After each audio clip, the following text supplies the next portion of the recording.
Solo levelling Ragnarok का chapter number 53 आ चुका है और आज हम वही एक्सप्लेन करने वाले हैं। पर अगर आपने इसके पिछले चैप्टर्स नहीं देखे तो link in description. Now let's start the video.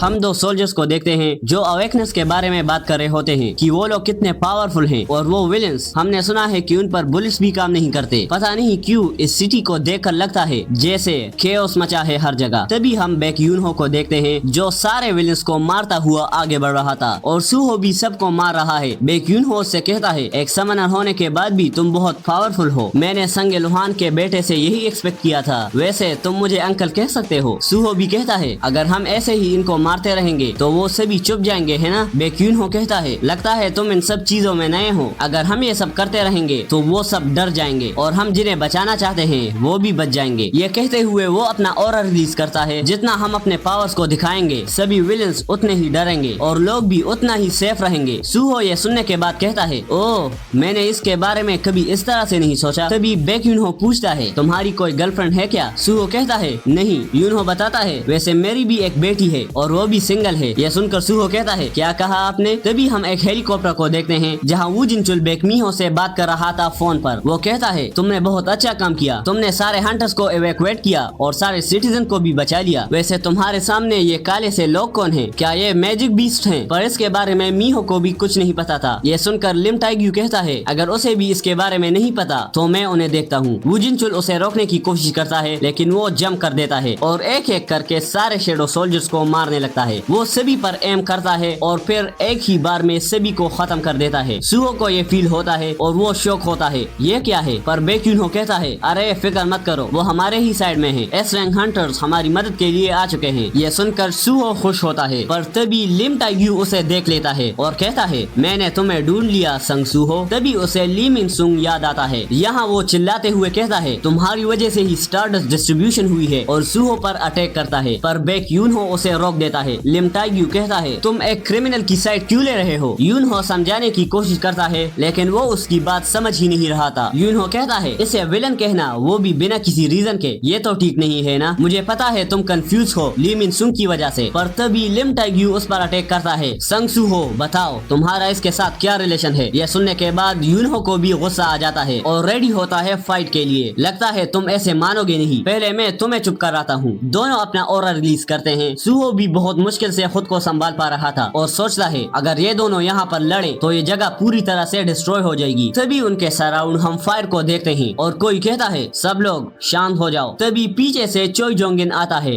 जिसके साथ वू जिनचुल भी था। सारे एस रैंक को देखकर सूहो बहुत शौक होता है और बैक यूनहो कहता है लगता है अब इन्हें समझाना थोड़ा आसान होगा। मीहो भी कहती है आपने ऐसा क्यों किया फादर। अगर ये आपके बॉस का ग्रैंडसन है तो इसका मतलब ये तो नहीं कि ये कोई क्रिमिनल नहीं है। चोई जोंगिन भी बोलता है इसने हमारी बात नहीं सुनी और सीधा यहाँ आ गया। पर उनकी बात काटते हुए लिम टाइग्यू कहता है लगता है तुम सब मेरी बात से राजी हो। तो अब बताओ यूनहो क्या तुम अपनी पर्सनल फीलिंग्स को बीच में लाकर एक क्रिमिनल को बचाओगे। पीछे हट जाओ वरना बचोगे नहीं। ये सुनने के बाद यूनहो थोड़ा शांत होता है और वो कहता है मुझे ऐसा लगता है कि हमें बात करनी चाहिए। तभी पीछे से आवाज आती है हाँ सही कहा, मुझे भी यही लगता है, हमें बात करनी चाहिए। ये सुनने के बाद सभी शौक होते हैं क्योंकि ये था हंटर एसोसिएशन का चेयरमैन वू जिनचुल। वो कहता है तो बताओ तुम खुद को प्रूव कर सकते हो हंटर संग सूहो। एंड विद दिस ये चैप्टर भी एंड होता है। अब जैसे ही इसका नेक्स्ट चैप्टर आएगा यहाँ आपको मिल जाएगा। Now you can watch this मानवा। मैं मिलता हूँ नेक्स्ट वीडियो में, तब तक के लिए बाय।